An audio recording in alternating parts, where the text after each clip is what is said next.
religioso del cual vienen, pues con unas ideas muy equivocadas, unas ideas muy alejadas de la verdad, de la sana doctrina, y por eso es muy importante conocer bien la verdad, conocer bien la palabra de verdad, conocer al Dios vivo y verdadero, para que de esa manera no siga habiendo en nuestra vida un caos, un desorden, una especie de anarquía, guiada muchas veces por emociones, por sentimientos, sino que es la verdad la que nos tiene que poner en orden nuestra vida. En segundo lugar, habíamos visto cómo la verdad tiene también algo muy positivo en nuestra vida, y es que anula todas las mentiras que el diablo a lo largo de los tiempos ha ido metiendo en nuestra mente. No hay nada peor que creer en una mentira creyendo que es una verdad. De hecho, pusimos el ejemplo la semana pasada de personas que incluso han dado y siguen dando la vida por auténticas mentiras, pero ellos creen que son verdades y, ya digo, están dispuestos incluso a dar su vida por dichas mentiras. Así que la verdad echa fuera las mentiras. Y entonces podemos comenzar a vivir, punto número 3, según las leyes del reino de Dios. No según las modas, no según los criterios y las opiniones del mundo, sino según los principios establecidos por el Señor, principios del reino, como les llamamos. A continuación, podemos comenzar a experimentar paz en nuestra vida. No hay paz si no estamos en la verdad. No hay una verdadera libertad, ni hay una seguridad y una estabilidad en nuestra vida, a menos que la verdad sea la base y el fundamento de nuestra existencia.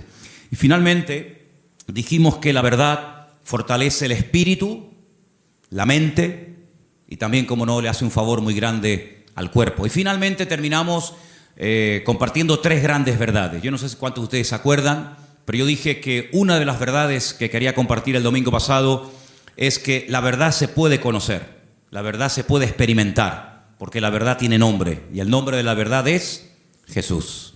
Jesús dijo: yo soy el camino, yo soy la verdad y yo soy la vida. Y si eso es verdad, y vimos que la segunda verdad es que Él volverá, y la tercera verdad dijimos que Dios no miente, basándonos en el texto del libro de Números, capítulo 23, verso 19. Dios no es hijo de hombre para que mienta. Lo que Dios ha prometido, y todo lo que Dios ha prometido es verdad, se va a cumplir. No es una especie de trampa, una especie de truco donde dice: bueno, te prometo esto, pero a la hora de la verdad no es verdad. No es así. Dios lo que promete lo cumple, porque Dios es un Dios de verdad. ¿Cuántos dicen amén? Quiero llevarles al Salmo 139, porque en esta tarde vamos a compartir, vamos a meditar sobre 3 verdades más. Y la primera está basada en el Salmo 139, a partir del versículo 7. Es un salmo muy interesante, porque encontramos en él 3 atributos que son única y exclusivamente de Dios. No son atributos ni características del ser humano. Estas 3 cualidades o características solamente las tiene Dios. Y en este Salmo 139 aparecen estas 3. Hay salmos que aparece una, en otros salmos aparecen 2, pero en este, casualmente, el Salmo 139, podemos encontrar la omnisciencia de Dios. Es decir, Dios todo lo sabe, todo lo conoce, pasado, presente, futuro. Dios lo sabe perfectamente. Y eso lo encontramos en este salmo. Encontramos la omnipresencia de Dios, es decir, Dios está en todas las partes al mismo tiempo. No significa que si está en un lugar se ausenta de otro, sino que la presencia de Dios lo abarca todo. Él está en todas partes, que no es lo mismo que decir en todas las cosas. Eso sería una aberración, decir que Dios está en las cosas. Dios está en todas partes, pero Dios no está en las cosas. Porque si estuviera en las cosas, pues creeríamos en el panteísmo, de tal manera que gente se puede acercar a Dios a través de una oración a un árbol, otros a una estrella, otros a la tierra, etcétera, etcétera. Dios está en todas partes, pero no significa que esté en las cosas de una forma visible, ¿no? Y finalmente, la omnipotencia de Dios. Dios no tiene ningún tipo de limitaciones, ni de espacio, ni de tiempo. Por eso encontramos a Dios con una definición muy breve pero muy profunda.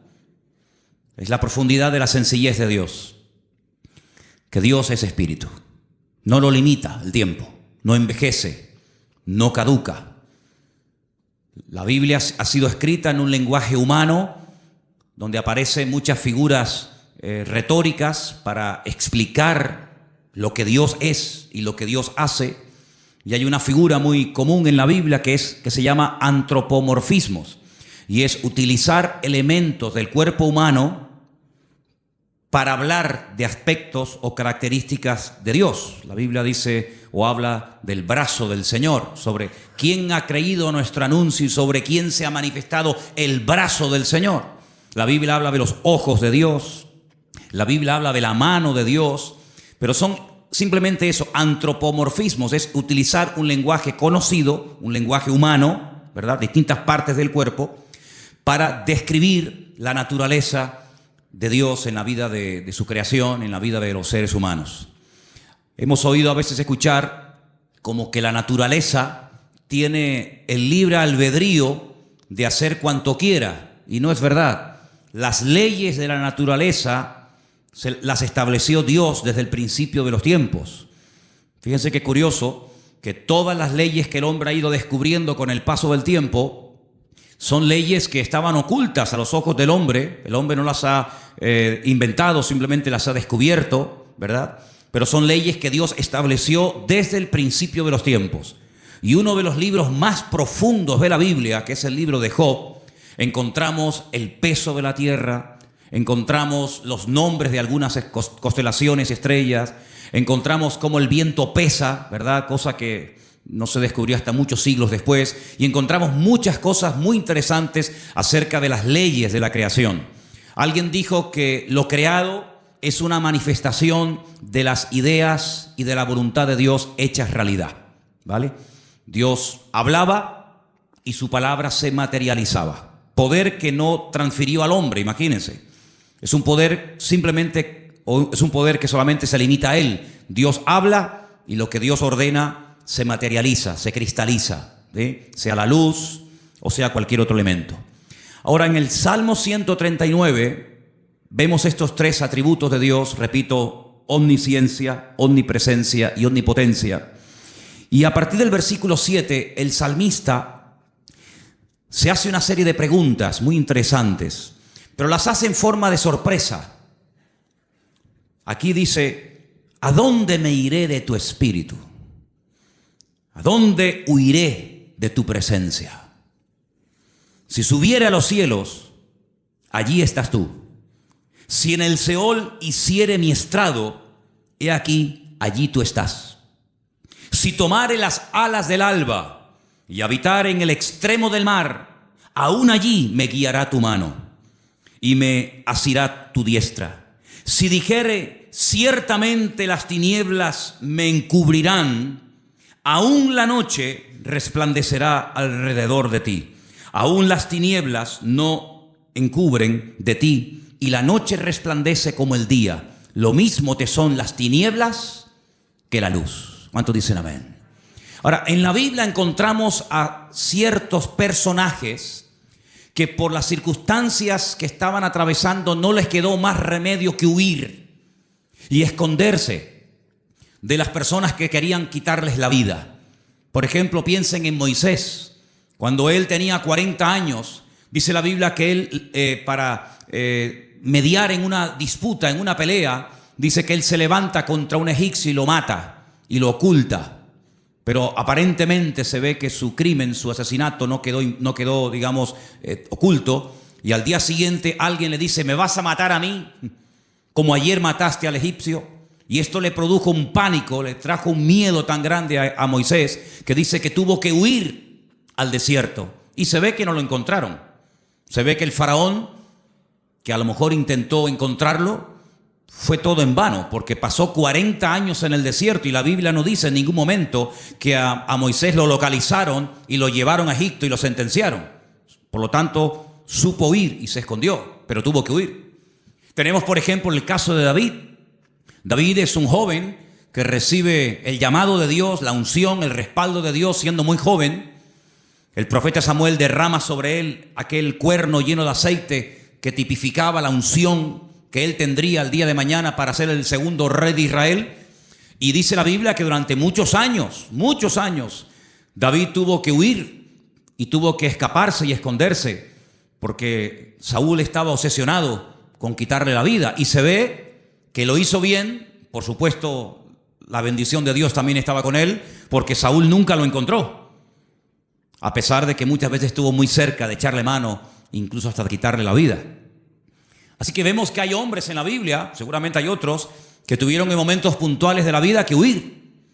Pero lo que me llama la atención es que estas personas huían de hombres y fueron capaces de ocultarse de esos hombres, sea Faraón, sea Saúl, que querían quitarle la vida. Pero lo curioso es que en el primer libro de la Biblia, el libro del Génesis, el primer hombre intenta jugar al escondite con Dios. Porque dice la Biblia que cuando Adán peca, se esconde de Dios. Como si Dios no supiera dónde está. Es decir, Adán está tratando a Dios como si fuera un hombre. Así como Saúl no pudo encontrar a David porque sabía dónde esconderse. Y así como Moisés se supo meter en el desierto y no lo encontraron, Adán creía que se podía ocultar de Dios. Sin embargo, el Señor sabía perfectamente dónde está. Me llama la atención que cuando leemos el libro del profeta Jonás, en el capítulo 1, dice la Biblia que él recibe un llamamiento para ir a predicar a una tierra extranjera, a la capital del imperio de Asiria. La ciudad se llamaba Nínive, pero él no quería ir, porque él sabía que si la gente se exponía a la palabra y se arrepentían, Dios los iba a perdonar. Y como él no quería que Dios los perdonara, sino que los castigara y los destruyera, pues dice, no voy a predicarles. Y como no van a tener la opción de arrepentirse, pues que se mueran. Y entonces dice que desciende a una ciudad que en la Biblia se llama Jope, pero que en la actualidad se llama Jaffa, y dice que toma un barco para huir de la presencia del Señor. Bueno, hay un momento en el que los marineros le preguntan, ¿qué haces aquí? ¿Cuál es tu nacionalidad? Y dice que los marineros se dieron cuenta de que él intentaba huir de la presencia del Señor. ¿Eso qué significa? Bueno, en ese momento, y hasta siglos más tarde, se creía que Dios donde estaba y donde Dios vivía y moraba era en Jerusalén, en el templo que estaba en el monte Moriah. Y cuanto más lejos me alejara de Jerusalén, y si encima me monto en un barco y me voy mar adentro, pues es como que la presencia de Dios la dejo atrás y Dios pues no me encuentra. Yo estaba leyendo hoy justamente el libro de Jonás y hay una canción que nosotros cantamos en la iglesia, parte del Salmo 118, que dice, desde la angustia invoqué al Eterno y Él me oyó. Y en la oración que Jonás hace desde el vientre del gran pez, pues dice la Biblia que él dice, desde la angustia invoqué al Eterno y Él me respondió. Así que el Salmo 118, Jonás lo sabía perfectamente, pero el 139 se ve que se olvidó. Porque el 139, el salmista dice, ¿a dónde me voy a esconder? ¿A dónde voy a huir de tu presencia? Vaya a donde vaya, sea hacia arriba, sea hacia abajo, sea a la izquierda o sea a la derecha, nunca podré huir de tu presencia, porque él tenía bien claro el concepto de la omnipresencia del Señor. ¿Cuántos dicen amén? Ahora, esta gente huía en el sentido negativo, pero hermanos, esto nos tiene que producir un gozo y una alegría a todos y a cada uno de nosotros enorme, inmensa. ¿Sabéis por qué? Porque vayamos a donde vayamos, no importa las circunstancias en las que nos encontremos, la presencia del Señor siempre, siempre estará a nuestro lado. ¿Cuántos dicen amén? No importa si te encuentras en una cárcel, allí el Señor sabe que estás. ¿O acaso nos hemos olvidado de que una noche bien tarde Pablo y Silas cantaban, los presos les oían, pero no solamente los presos les oían, sino que el Señor en el cielo también les oía y dice que los liberó de una forma tremenda? ¿Cuántos dicen amén? Dice la Biblia que cuando estaba en la tempestad, al día siguiente, cuando llevan ya más de 20 días en ayuno, sin ver estrellas, sin ver sol, perdidos, desesperados en medio del mar Mediterráneo, se levanta el apóstol Pablo y dice, no tengan ningún temor, porque anoche estuvo en mi camarote el Señor y me dijo que si nos mantenemos unidos, nadie va a perder la vida. Luego lo vio en la cárcel y también lo vio en la tempestad. Pero también se acordó de que en el desierto había un viejito llamado Moisés, que hacía 40 años que había huido de Egipto, y el Señor lo encontró. Y el Señor sabía que en aquel pozo, aunque los hermanos se tapaban los oídos y no querían oír los gemidos y los gritos de José, la Biblia nos enseña que el Señor siempre estuvo con José en el pozo y posteriormente en la cárcel. No hay ni un solo lugar donde nosotros vayamos en esta vida donde el Señor no esté a nuestro lado, sino que incluso hay una promesa del Señor que nos dice: he aquí yo estoy con vosotros todos los días hasta el fin del mundo.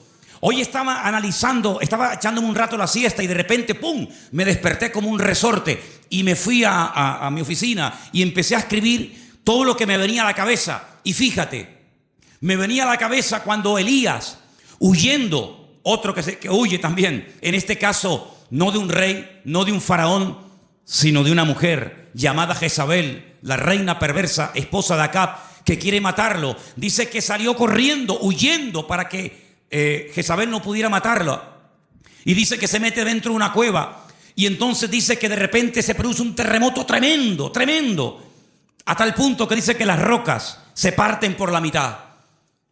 Pero dice, Dios no estaba en ese terremoto. Más adelante dice que viene un viento huracanado espectacular, tremendo, que lo arranca todo. Y dice, pero Dios no estaba allí tampoco. Y al final, después de muchos, cosas de la naturaleza, dice que viene un viento apacible.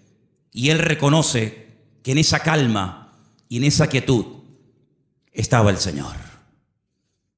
Y me venía a la mente el capítulo 37 de Ezequiel, cuando dice que el Señor le permite ver un valle lleno de huesos secos en gran manera. Y dice que no se levantaban ni producían ningún temor porque no estaba el Espíritu de Dios dentro de ellos. Si como la Biblia dedica tiempo a decir dónde Dios no está, pero también la Biblia dice dónde Dios sí está. Por ejemplo, también apuntaba todas las veces que ocurren tragedias y desgracias en la vida. A continuación añade la Escritura y dice, pero el Señor estaba con José. ¡Qué maravilla!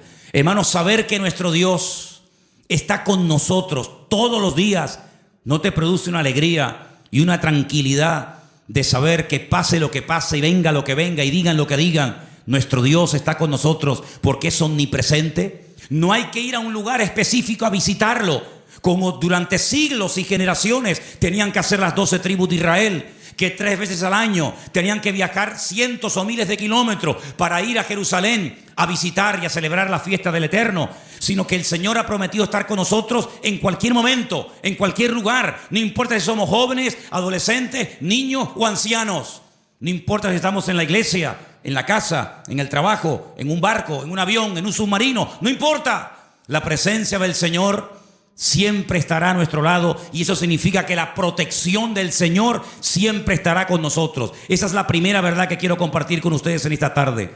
Y si habéis prestado atención a la lectura, ¿cuál fue la lectura de hoy? ¿Cuál fue?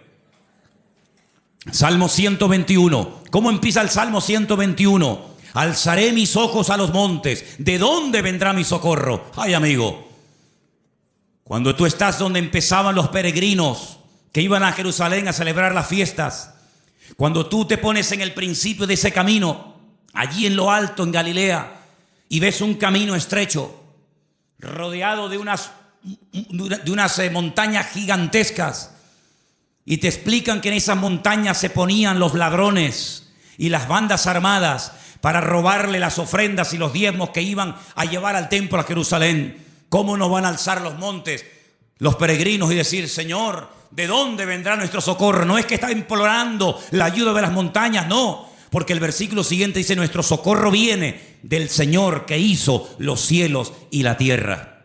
No dará tu pie resbaladero, ni se dormirá el que te guarda. Él guardará tu salida y tu entrada desde ahora y para siempre. ¿Cuántos dicen amén? Hermanos, en estos tiempos en los que estamos viviendo, es importante que nos recordemos cada día, el Señor, la presencia del Señor, la cobertura del Señor está a mi lado. ¿Cuántos dicen amén? Dile que está a tu lado, el Señor está con nosotros porque es un Dios fiel. Aleluya.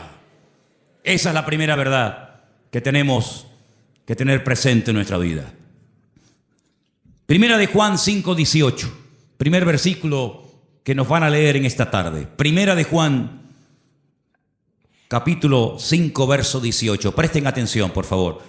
Sabemos que todo aquel que ha nacido de Dios no practica el pecado, pues aquel que fue engendrado por Dios le guarda, y el maligno no le toca. El maligno, la promesa que dice, el maligno no le toca. ¿A quién no le toca? Al Hijo de Dios. ¿Y por qué no le toca? Porque está protegido. ¿Por quién? Por aquel que lo engendró. Nuestro Dios no solamente está, sino que está para defendernos, está para guiarnos, está para bendecirnos. No está dormido y hay que despertarlo, como en algún momento el profeta Elías les decía a los profetas de Baal: griten, griten, levanten la voz. Tal vez vuestro Dios está de camino, o está dormido, o cansado, se ha ido de viaje, sino que nuestro Dios está a nuestro lado, pero no de una forma pasiva, indiferente, sino que está a nuestro lado para pelear nuestras batallas y defendernos. ¿Cuántas veces hemos mencionado el pasaje de cuando el profeta Eliseo, no Elías, Eliseo, se encuentra rodeado de enemigos y su criado Giesi se lo comenta y le dice: estamos rodeados, nos van a matar? Y el profeta Eliseo ora para que el Señor le abra los ojos espirituales a su criado incrédulo Giesi, porque le dice: más son los que están con nosotros que los que vienen contra nosotros. Y entonces él pudo ver por los ojos de la fe cómo la presencia del Señor estaba alrededor de aquella casa, y aquellos que venían a matarlos al final quedan ciegos y ellos los tienen que guiar hasta salir de la ciudad. Hermanos, ese es nuestro Dios, un Dios que ha prometido estar con nosotros todos los días. Estemos también nosotros con Él todos los días. ¿Cuántos dicen amén? Segunda y gran verdad que quiero compartir en esta tarde: el poder inmenso, ilimitado del nombre del Señor Jesucristo. Marcos, capítulo 16, versículo 17 al 18. Presten atención, por favor. Y estas señales seguirán a los que creen. En mi nombre echarán fuera demonios, hablarán nuevas lenguas, tomarán en las manos serpientes, y si bebieren cosa mortífera no les hará daño. Sobre los enfermos pondrán sus manos y sanarán. Todo cuanto se menciona ahí con una connotación milagrosa, echar fuera demonios, hablar lenguas, orar por los enfermos, etcétera, etcétera, todo va precedido por el nombre de Cristo. En mi nombre, en mi nombre, en mi nombre. El Señor Jesucristo nos enseña en la palabra que cuando oramos los creyentes tenemos que orar en su nombre. Firme la oración. No oramos en nuestro nombre. No nos acercamos a Dios con nuestros méritos, sino que oramos en el nombre del Señor Jesucristo. Y en el libro de Filipenses, el capítulo 2, nos da una pincelada, una explicación del poder tremendo de ese nombre. Presten atención. Después de humillarse, después de despojarse de toda su gloria y dignidad, después de haberse hecho siervo y estando en la condición de hombre, se humilla hasta lo sumo y muere de una forma terrible, como era la muerte de cruz, y haciéndose obediente hasta la muerte. A continuación de eso dice: por lo cual Dios lo exaltó hasta lo sumo, a lo máximo, y le dio un nombre sobre todo nombre.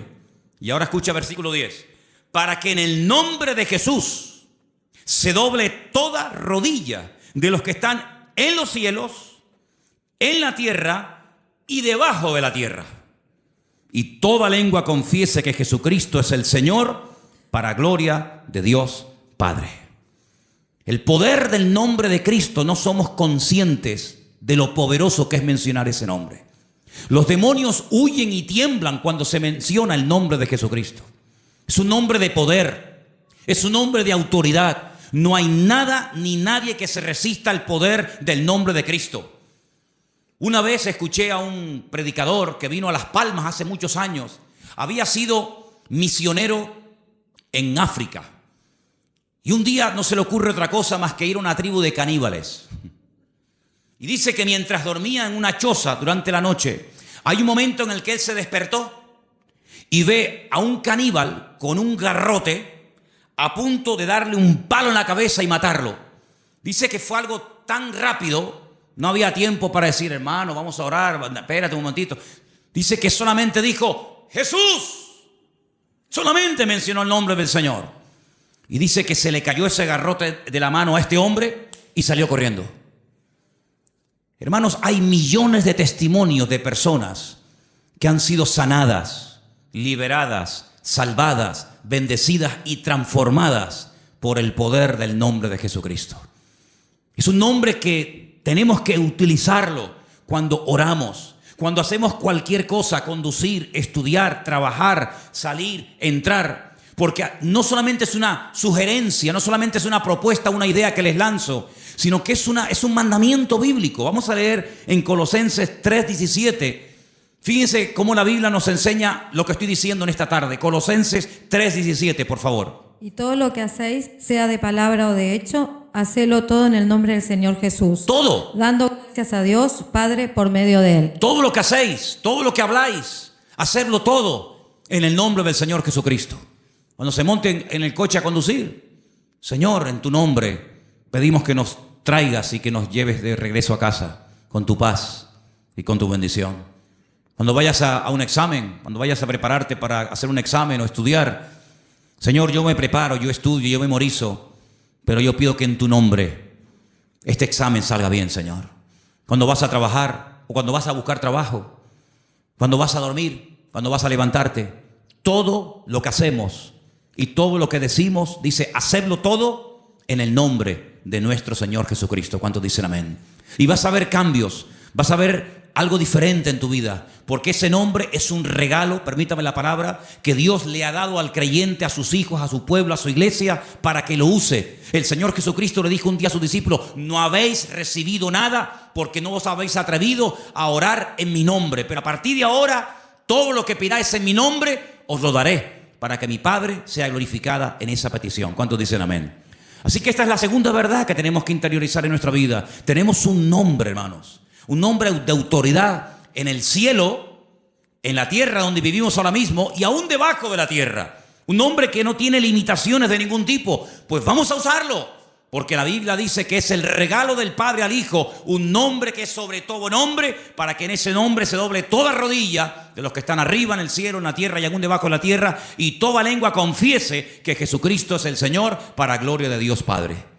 Dice también en un versículo que vamos a leer a continuación, en Proverbios 18:10, nos pone un ejemplo gráfico de la protección que proporciona el nombre del Señor, el nombre de Dios. Proverbios 18:10, por favor. Torre fuerte es el nombre del Señor. A Él correrá el justo y será levantado.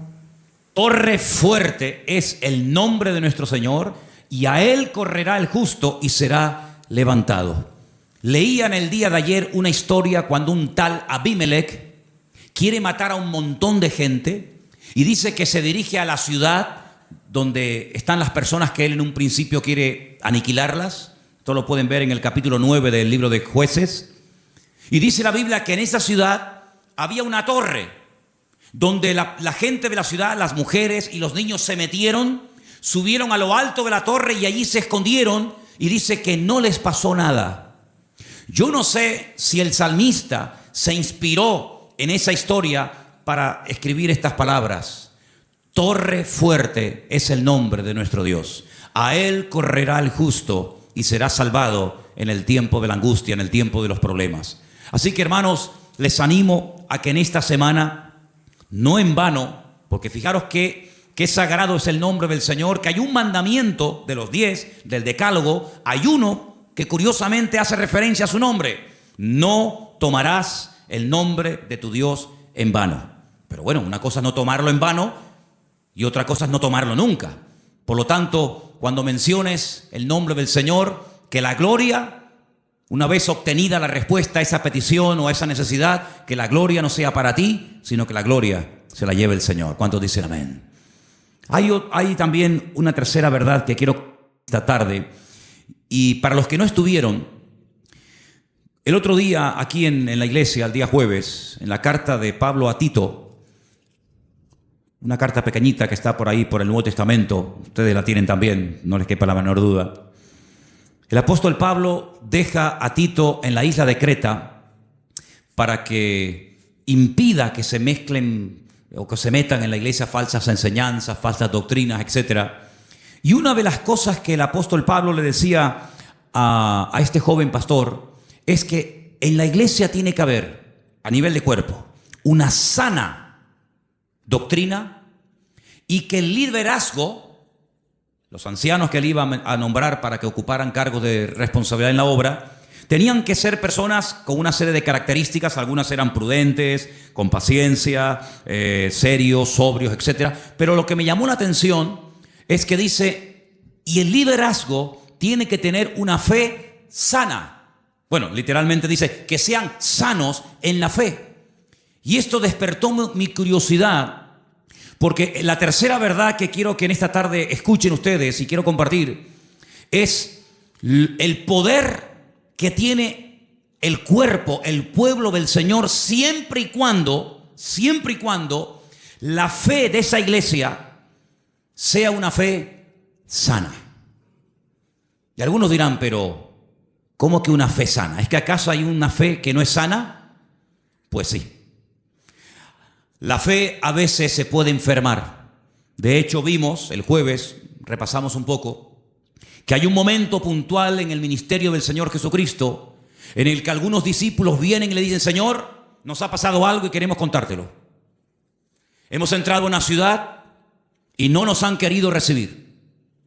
No han sido hospitalarios, han sido fríos. Incluso nos han pedido que nos marchemos de la ciudad, que no quieren saber nada de ti, de tu ministerio ni de tus palabras. Y le dicen ellos al Señor, y uno de ellos era nada más y nada menos que Juan. ¿Quién lo diría? Señor, ¿quieres que oremos para que caiga fuego del cielo y los destruya a todos? Oye, qué fe, ¿eh? Ellos creían que si oraban y que cayera fuego del cielo, el Señor respondería a sus oraciones. Pero el Señor dice, alto. No. Ese espíritu no es el que debe de caracterizar a un discípulo mío. La fe no es para destruir, la fe es para edificar. Si en todo lugar donde no nos escuchan vamos a pedir fuego, vamos a prenderle fuego a todo el país.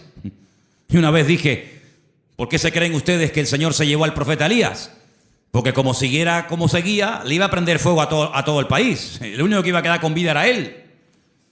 Pero saben, hermanos, esa es una fe distorsionada. Es una fe mal encaminada. Es una fe que, como una especie de lámpara de Aladino, te crees que todo lo que pides tienes que recibirlo. Y no está basada en la razón, no está basada en la palabra, en el sentido común, sino está basada en una emoción, en un rechazo que sientes hacia una gente que no te ha querido escuchar. Y es una fe que no tiene nada que ver con una fe sana, que es la fe que tiene que tener el creyente. Es una fe totalmente distorsionada, una fe que no es la que yo quiero que ustedes tengan. Luego Pablo también hablaba de que había gente que tenía fe fingida. Fe fingida. Y Pablo dice a Timoteo, yo doy gracias a Dios que la fe que tú tienes no es fingida. Porque la fe que tú tienes primeramente la tuvo tu abuela y después se la traspasó a tu madre y ahora la tienes tú. Y dijimos que esa fe no fingida tiene que ver con una fe sincera, sin mezcla, sin hipocresía. Otra versión dice sin engaño, sin máscara. Hablamos también acerca de que hay fe, hay gente que tiene fe, pero es una fe muerta. Tienen fe, pero está muerta. ¿Y cuál es la fe muerta? La que no produce obras. Dice la Biblia, la fe sin obras está muerta. Por lo tanto, cuando vamos a este tercer punto y hablamos acerca de la protección sobrenatural que hay sobre nuestra vida y de lo indestructible que es el pueblo del Señor, para que eso se dé, tiene que haber una fe sana entre nosotros. No una fe rara, distorsionada, enferma, sino una fe puesta en las promesas y en la palabra de nuestro Dios. ¿Cuántos dicen amén? Y entonces esa fe va a traer estabilidad. Esa fe va a traer una revelación del verdadero Dios al cual tenemos que honrar, adorar y servir. Porque yo creo con todo mi corazón que la forma como oramos, la forma como nos planteamos nuestro estilo de vida, las decisiones que tomamos o no, es decir, todo lo que hacemos en la vida como creyentes gira en torno al concepto que tenemos de nuestro Dios. Es decir, Si nuestro concepto de Dios está equivocado, por mucha fe que tengamos, no estamos actuando correctamente. Y volvemos al principio del mensaje de hoy. Jonás creía que había lugares donde se podía esconder de Dios y Dios no encontrarlo. Dice que él huía de la presencia de Dios, huía del llamado de Dios, de la responsabilidad. ¿Por qué? Porque no quería cumplir con el llamado de Dios. Y hace exactamente lo mismo que hizo Adán en el jardín del Edén: huir, esconderse de Dios. Y él creía que uno se podía esconder de Dios. Y él actuaba en base a esa creencia equivocada. Por lo tanto, es muy importante que nosotros nos preguntemos de vez en cuando, a la luz de las Escrituras, si la forma como yo estoy orando y pidiendo las cosas, si la forma como yo estoy viviendo mi relación con el Señor es una relación basada en una fe sana o en ideas distorsionadas y equivocadas. Porque hay personas que se imaginan que Dios, como acabo de decir, es esa especie de lámpara de Aladino que frotamos y Dios tiene que estar a mi servicio las 24 horas del día y Dios tiene que complacerme en todo lo que le pido y en todo lo que quiero. Y no es así. Hay momentos en los que puedes tener una fe tremenda y Dios decir a tu oración, no. Puede ser que tengas una sinceridad y un deseo tremendo de hacer algo para el Señor, genuino, bíblico, correcto, pero a ti no te corresponde hacer esa operación, hacer ese trabajo, como por ejemplo el rey David, que quería construirle una casa a Dios y Dios le dijo, tú no la vas a edificar, la edificará la siguiente generación en la persona de tu hijo Salomón. Hay momentos en los que el mismo apóstol Pablo quería ir a ciudades a predicar el evangelio. ¿Será bíblico predicar la palabra? Por supuesto. Es un mandato del Señor, claro, ir por todo el mundo y predicar el evangelio. Pero también hay que decirlo que hay momentos en los que Pablo quería ir a ciertos lugares a compartir y el Señor le decía, no, ahí no, en Bitinia no. Bueno, pues me voy a Misia. No, ahí tampoco. Y uno dice, pero Señor, ¿no es tu voluntad ir a predicar a todas partes tu palabra? Sí, pero cada sitio y cada persona tiene su momento y tiene su lugar. Y ahora no es el momento de ir aquí, ahora es el momento de ir allá. Y Pablo, que era sensible a la voz del Espíritu, Pablo, que era una persona que se dejaba tratar y moldear, pues no era un niño caprichoso con la pataleta que cuando no le das la chupeta se pone a montarte un lío tremendo, sino que decía, bueno, pues si no es por aquí, será por allá. En otras palabras, no se venía abajo, no se derrumbaba, no se desanimaba, sino que él seguía probando, hasta que al final encontró el lugar idóneo donde el Señor quería llevarlo y usarlo. Por lo tanto, es muy importante que la iglesia interiorice esta verdad. El Señor nos quiere usar. Tenemos que cumplir con nuestras responsabilidades. Por supuesto que sí. Pero ¿estaré yo preparado para eso que quiero hacer? La Biblia nos enseña que cuando José era un joven, ya él sabía lo que Dios quería hacer con su vida. Yo creo que pecó un poco de imprudente. Abrió su corazón a sus hermanos. Tal vez lo mejor hubiera sido abrírselo solamente a su padre. Pero él le abrió su corazón a sus hermanos, le contó los sueños que había tenido y se buscó la ruina de su vida. Bueno, después al final, lógicamente, sabemos que el Señor utilizó todo aquello y lo convirtió en algo positivo. Ya lo sabemos.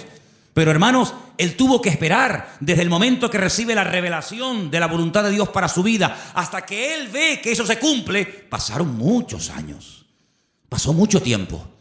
¿Por qué? Porque el Señor tenía que tratarlo y tenía que prepararlo y tenía que capacitarlo y lo tuvo que hacer pasar por situaciones terribles, pero en todas y en cada una de ellas aprendió lecciones que lo marcaron para toda la vida.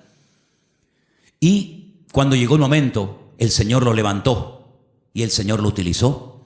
Por eso, amados hermanos, ¿en qué momento, en qué etapa del camino te encuentras? Sin embargo, cuando le escribe el apóstol Pablo a Timoteo, le dice: Timoteo, Dios no nos ha dado espíritu de cobardía. Probablemente estaba pasando por un momento de temor frente a semejante responsabilidad. Pablo dice: Dios no nos ha dado espíritu de cobardía y no te tienes por qué avergonzar de mis cadenas. Cuando te pregunten dónde está tu apóstol Pablo, dónde está el fundador de la iglesia, no te avergüences de mis cadenas, da testimonio de ellas. Y te recuerdo que tienes que cumplir con tu ministerio. Y te recuerdo que tienes que predicar la palabra a tiempo y fuera de tiempo. Y te recuerdo que tienes que cuidar tu salud. Y te recuerdo que no le des lugar a los comentarios de la gente que te menosprecian por la edad que tienes, etcétera, etcétera, etcétera. En otras palabras, ¿por qué Él exige que sufra? Sufre, pelea, predica, con ganas y sin ganas, a tiempo y fuera de tiempo. ¿Por qué? Porque sabe que está en una etapa de la vida en la que a Él se le puede exigir. Pero a otras personas, Pablo no les exigía tanto. ¿Por qué? Porque no habían llegado al nivel y a la madurez que Pablo entendía que Timoteo ya tenía. Por lo tanto, en base a tu conocimiento, en base a tu madurez, en base al desarrollo que tú tienes en el Señor, se te exigirá más o se te exigirá menos. Pero todo creyente que forme parte del cuerpo de Cristo, el cual llamamos iglesia, tiene que asumir las responsabilidades que le corresponda. Y yo, por ejemplo, en esta tarde, tengo aquí una pequeña lista de cosas en las cuales todos sí podemos, a pesar de que lleven poco tiempo o mucho tiempo, todos sí podemos cumplir con ellas. Por ejemplo, con la puntualidad. Yo doy gracias al Señor de que en esta iglesia, salvo raras excepciones, siempre se empiezan los cultos a su hora. ¿Sí o no? ¿No? ¿Dicen que no? Hemos estado en algunas iglesias donde el culto se ha empezado media hora tarde y durante la predicación aún sigue entrando gente. Y decirnos a algunos miembros de la iglesia, en esta iglesia siempre ha sido así, es imposible empezar un día a tiempo. Bueno, yo doy gracias al Señor de que por lo menos en eso no somos malos, ¿no? Sino que generalmente solemos ser puntuales. Cuando se propone o se expone a la congregación un proyecto, una idea o algo, generalmente un altísimo porcentaje de la congregación responde apoyando dicha actividad o proyecto o lo que sea. En otras palabras, hermanos, la iglesia va a crecer en la medida en la que tú crezcas. La iglesia, cuando hablamos de iglesia, ¿qué es la iglesia? La iglesia eres tú, y tú, y tú, y cada uno de nosotros. Y la iglesia, ese concepto a veces tan abstracto, como dice la iglesia ¿qué es? Pues la iglesia eres tú. La iglesia tendrá la madurez de todos y cada uno de nosotros. Pero esa madurez, ¿dónde la aprendemos? ¿Aquí o ya venimos con ella de casa? Después del culto hoy, queremos reunirnos unos poquitos minutos con los padres de los chicos que en este momento, ahora mismo, están en la escuela dominical. ¿Por qué? Porque una de las cosas que tenemos que entender es que la iglesia, por ejemplo, los domingos, la escuela dominical, es un refuerzo a lo que teóricamente los niños ya aprenden de sus respectivos padres en el hogar. ¿Cuántos dicen amén? Es decir, si ustedes no oran a la hora de la comida, difícilmente, por más que se lo enseñen ahora mismo las hermanas que están allí con esos niños, que hay que orar dándole gracias al Señor por la comida que entra por nuestra boca, si después durante la semana, que es muy larga, hasta el próximo domingo, no ven a papá y no ven a mamá orando un momentito, dándole gracias al Señor por los alimentos, pues le vamos a hacer al niño, perdonen la palabra, un cacao, porque le estamos enseñando algo en la iglesia que luego ustedes no lo apoyan. Es decir, que lo que aprendan aquí, luego vean la práctica en el hogar. ¿Cuántos dicen amén? Si, por ejemplo, un niño un día en una escuela dominical tiene una clase donde, por ejemplo, no sé, se le habla del perdón, pues que cuando lleguen momentos puntuales, pues que el niño vea que en casa la asignatura del perdón se aprueba con sobresaliente y no siempre con suspenso.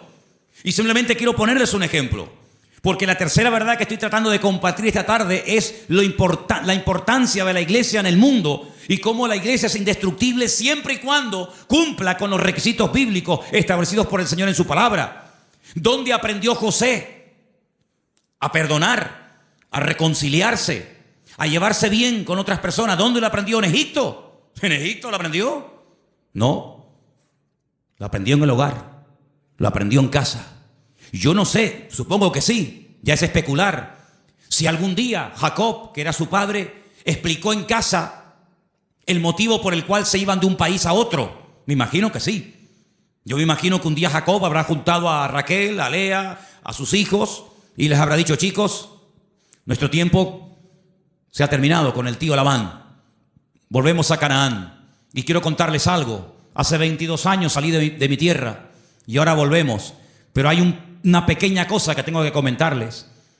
Yo no vine aquí porque quería en el fondo venir. Yo vine aquí casi forzado por las circunstancias. Vine aquí porque el tío Esaú, vuestro tío, mi hermano, me quería matar. Y ahora volvemos y no sé lo que nos vamos a encontrar. La Biblia dice que él toma una serie de medidas muy particulares, por cierto. Fue haciendo diferentes grupos, a las que menos amaba o con las que menos tenía, no sé, feeling, las fue poniendo por delante y él lógicamente se quedó atrás, con la que él realmente quería y con sus hijos. Y le llega la noticia de que el tío Esaú viene con 400 hombres armados hasta los dientes.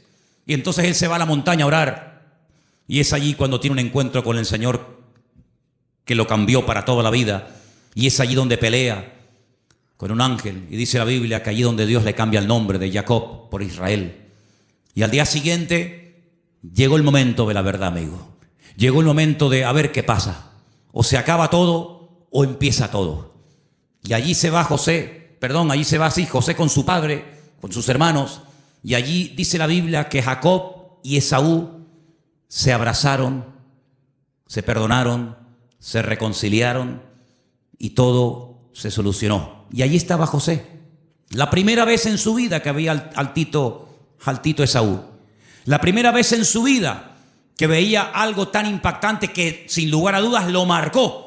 Porque esa reconciliación entre el tío y su papá lo marcó de tal manera que años más tarde, cuando él es vendido por sus propios hermanos, cuando él se da a conocer a ellos y les revela su identidad y les dice: yo soy José, no tiene ni la más mínima gota de rencor o de remordimiento en su corazón, porque él aprendió de una forma objetiva lo que era el perdón y la reconciliación en su familia. ¿Y qué es lo que hace? Él después proyecta en los demás lo que en el hogar aprendió de una forma práctica. Por eso, amados hermanos, es muy importante que lo que ustedes aprenden en los cultos, lo que los niños aprenden en la escuela dominical, luego durante la semana se van a presentar muchas oportunidades para orar, para pedir perdón, para saber cómo reaccionar ante una situación. Y entonces ahí donde tenemos que trabajar en equipo. Porque la iglesia que entiende que no somos solamente iglesia cuando nos reunimos aquí en Garcilaso de la Vega, número 13, y cuando apagamos la luz y arrancamos los coches y cada uno se va a su casa, dejamos de ser iglesia. No, seguimos siendo iglesia. Seguimos siendo iglesia. No en un lugar físico como este. La iglesia ahora se divide para multiplicar. La iglesia que se divide dentro es una ruina. Pero la iglesia que fuera, cuando termina el culto, se divide y se lleva la bendición de Dios, se divide, entre comillas, para después multiplicar y para extender la luz del evangelio fuera. ¿Cuántos dicen amén? Por eso es muy importante que nosotros nos preguntemos y nos analicemos de vez en cuando cómo va el nivel de nuestra fe. Quiero ponerles un pequeño ejemplo de la Biblia, donde dice la palabra que un padre desesperado, un padre con un problema con un hijo que nada ni nadie puede solucionar, fue un día con toda la fe y con toda la sinceridad del mundo a pedir ayuda al Señor, pero el Señor no estaba. La Biblia dice que el Señor había pasado la noche en oración con 3 de sus discípulos en la montaña. Pero bueno, ya que estoy aquí, aprovecho para que por lo menos los discípulos del Maestro oren por mi hijo. Y fue un fracaso. No resultó. La palabra dice que cuando el Señor baja de la montaña, este padre va al Señor por fin y le dice: he traído mi hijo a tus discípulos y no han podido hacer absolutamente nada. Si tú puedes hacer algo. Increíble. Y el Señor le dice: si tú puedes creer más bien. Y es cuando pide ayuda: Señor, ayuda a mi incredulidad. Menguó en la fe. En unas horas la fe pasó de creer que mi hijo tiene remedio a decir: si puedes hacer algo. Eso no es una fe sana.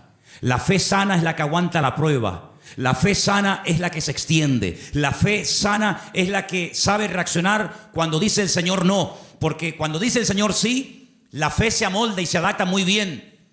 Pero cuando el Señor dice no, es donde verdaderamente se prueba la fe. Por eso dije el jueves, y quiero volver a repetirlo porque para mí fue algo muy importante. Y es que una fe que no va acompañada de paciencia se convierte en tormento. Por eso hay gente que dice: yo he orado, y como tú dices, Manolo, en el nombre de Cristo, y tengo fe, y lo creo, y además creo que es bíblico lo que estoy pidiendo, pero Dios no me responde. Pero es que la fe sin paciencia se puede llegar a convertir en un tormento. Por eso una fe sana es la fe que va acompañada de paciencia. Y de ahí que el salmista diga, y volvemos a mensajes de la semana pasada: encomienda al Señor tu camino, confía en Él y Él hará cuando lo crea oportuno. ¿Cuántos dicen amén? Por eso la iglesia, claro que es indestructible. Hay promesas que las puertas del infierno no prevalecerán contra el pueblo de Dios, pero siempre y cuando el pueblo de Dios se mantenga alineado y siempre y cuando el pueblo del Señor tenga ese mismo sentir. Permítame llevarles al libro de Filipenses, por favor.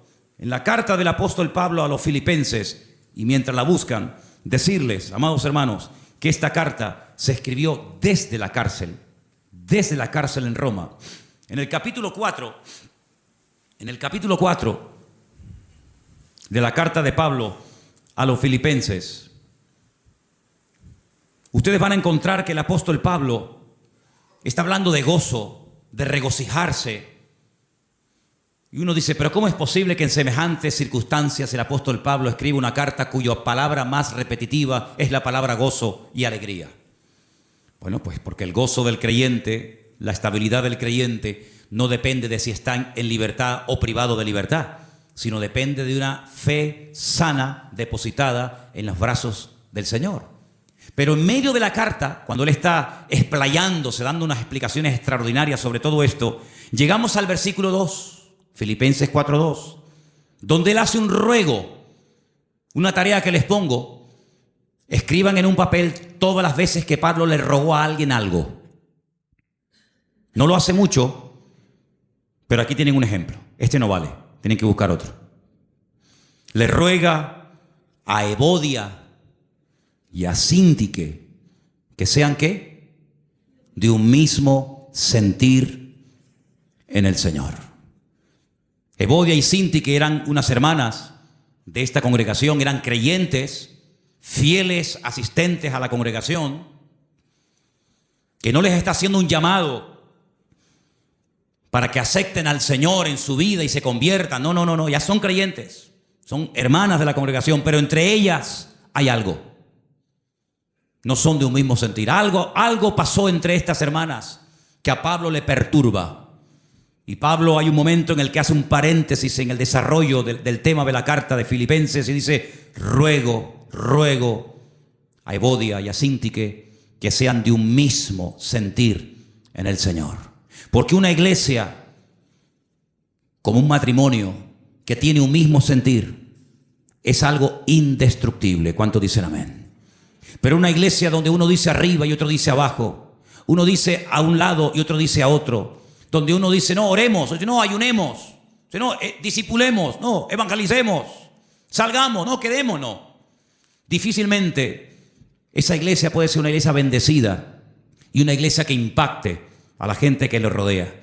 Pero cuando hay un mismo sentir en el Señor, cuando el capitán de la nave es el Espíritu de Dios y la cabeza de la iglesia es el Señor Jesucristo, esa iglesia puede avanzar, esa iglesia puede ser una bendición, y esa iglesia es un botón, un punto de referencia en el mundo espiritual de algo que el Señor está haciendo en este lugar. Porque permítame decirle que una de las grandes enseñanzas del apóstol Pablo, y esto tiene una profundidad tremenda, inmensa, es que dice que la iglesia no solamente puede tener un impacto a nivel de sociedad, como evidentemente lo tiene con los vecinos, con los familiares, con los que vienen, etcétera, sino que dice el apóstol Pablo, es una enseñanza muy profunda que comparte con los efesios, es que la iglesia, según cómo se comporte, según cómo actúen sus miembros, según cómo se relacionen unos con otros, tiene también un impacto en el mundo espiritual, ante los principados y ante las potestades. Y uno dice, ¿pero cómo puede ser eso? Claro que sí. La iglesia puede llegar a ser un freno. La iglesia puede llegar a ser una luz.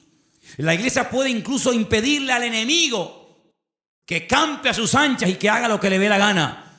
Porque la iglesia es un freno en el mundo espiritual que el diablo reconoce perfectamente. ¿O se creen ustedes que el diablo no sabe que tú eres un hijo de Dios? ¿Se creen ustedes que el diablo no nos ve a nosotros? ¿Se creen ustedes que los demonios no nos observan cada día cómo hablamos, cómo oramos o cómo no oramos, cómo entramos, cómo salimos? Claro que lo ven. Había una vez unos jóvenes que querían echar fuera un demonio de un hombre, y cuando fueran a orar por él no se les ocurre otra cosa. Qué listos y qué tontos al mismo tiempo.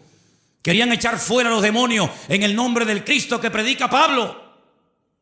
Y los demonios le respondieron y les dijeron a los 7 hijos de Seba, así se llamaba el padre de estos muchachos: conocemos a Pablo Y conocemos al Cristo que predica Pablo, pero a vosotros no os conocemos absolutamente de nada. Así que el diablo sabe dónde vivimos, sabe nuestra identidad, sabe nuestro nivel de madurez, sabe nuestro nivel de santidad con el Señor, sabe hasta dónde puede llegar, porque como dije al principio hay una protección, una cobertura sobrenatural 24 horas al día sobre la vida de la iglesia, sobre la vida de cada uno de sus hijos. Pero a veces nosotros podemos abrir rendijas, a veces nosotros incluso hasta le damos ideas al enemigo. Por eso dice Pablo, no le deis lugar al diablo. No le des lugar al diablo en tu casa. Si hay algo por donde está colando el enemigo, sé sabio y quítalo, elimínalo. Si hay algo en tu vida que produce que entres en un picado, en un enfriamiento, en un apartamiento de la palabra y del Señor, aléjalo de tu vida. Rodéate de gente espiritual. Lee libros que te edifiquen y no que te destruyan y te confundan más. Acércate a la palabra del Señor, busca al Señor. Porque cuando tú te metes en la presencia del Señor, todo lo que tú aprendas, todo lo que tú recibas, todo lo que tú crezcas, después cuando vengas a la congregación, aunque no hayas abierto la boca y nadie se haya enterado que has entrado ni que has salido, te puedo asegurar que tu vida en el mundo espiritual produce un impacto. ¿Cuántos dicen amén? Y podemos tener el enemigo a raya simplemente con nuestra presencia. Por eso, amados hermanos, estas tres verdades: la protección y la presencia del Señor permanente sobre nuestra vida, el poder y la autoridad del nombre de Jesucristo, y la responsabilidad y el privilegio de formar parte del pueblo del Señor, que ¿saben cómo lo define el Señor? ¿Saben cómo nos define nosotros el Señor? Real sacerdocio, nación santa, pueblo adquirido por Dios, para que anunciemos las virtudes de aquel que nos llamó de las tinieblas a su luz admirable. El concepto que tiene el Señor de su iglesia es tan grande que dice: para mí, mi iglesia, tú y tú y tú y yo y cada uno de nosotros, Él dice: ustedes son mi cuerpo. Yo soy vuestra cabeza, pero vosotros sois mi cuerpo en la tierra. Somos los ojos, las manos, la boca de Cristo en esta sociedad donde Él nos ha puesto. Y amados, yo les digo algo, lo dije la semana pasada y lo quiero repetir ahora. El mundo está cambiando tan rápidamente que las iglesias van a ser lugares donde mucha gente desesperada, vacía, confundida y desorientada va a venir buscando ayuda. Porque miles de personas en su desesperación, en la pérdida de su trabajo, de salud, de marido, de familia, etc., ¿a dónde fueron? ¿A quién recurrieron? ¿A quién les pagaron? A muchos astrólogos, magos, santeros, brujos, adivinos, ¿sí o no? Mucha de esa gente que se ha llevado tremendas desilusiones, mucha de esa gente que ha perdido dinero, mucha de esa gente que se han llevado una desilusión tremenda y han visto que no han obtenido resultados, sino ha sido lo peor. El Señor nos va a poner a cantidad de gente en nuestro camino y llegará el momento cuando tú tendrás que darte cuenta de que tu vida proyecta una imagen en la sociedad en la que vivimos. Espero que nos podamos representar dignamente los unos a los otros. ¿Cuántos dicen amén? Les quiero hacer una pregunta. ¿Cómo se sentirían ustedes si yo mañana viniera al púlpito con el pelo de color verde? ¿No les gustaría, hermanos, un cambio de look en el pastor? Unos tatuajes, unas cadenas, unos piercing. ¿Cómo se llama eso que se pone en las orejas? No, zarcillos no, lo otro. Dilataciones, unas dilataciones. ¿Qué les parece? Como que no, ¿verdad? Como que no. Tal vez a una parte, a un grupo de personas que digamos que se visten y actúan así, no sé, tal vez a lo mejor les haría gracia un tiempo que un señor ya de cierta edad llamado pastor se vista así. Pero son más los que dejaríamos de alcanzar que los que alcanzaríamos con esas pintas, ¿sí o no? Pues sabe una cosa, hermano, cuiden su imagen pública, porque usted como hijo de Dios tiene que dar una imagen sana y digna del Evangelio. No decimos, no, es que yo hago lo que me da la gana, porque yo lo siento así. Hermano, interiorice esta verdad en su vida. la forma como usted habla con sus compañeros de trabajo, con sus clientes, con los amigos en el barrio, con tus familiares, etcétera. En cierto sentido, tú eres un embajador del cuerpo de Cristo, de la iglesia del Señor, en medio de la sociedad en la que vivimos. Por eso cada vez que vayas a hablar, a decir algo, a opinar, a aportar algo, piensa en esto. Lo que voy a decir te glorifica a ti, Señor. Lo hago en el nombre de Cristo. Tú lo harías y estarías contento con la imagen que estoy proyectando de ti. Estas verdades tienen que calar hondo en nuestra vida y tenemos que ser responsables, no solamente ante Dios, sino asumir que todo lo que hacemos y decimos en la vida tiene que ser hecho decentemente y con orden en el nombre del Señor. ¿Cuántos dicen amén? Vamos a orar. Cierra tus ojos en esta tarde. Ahí donde estás. Aleluya. Tenemos una protección y la presencia del Señor permanentemente a nuestro lado. Tenemos el nombre más poderoso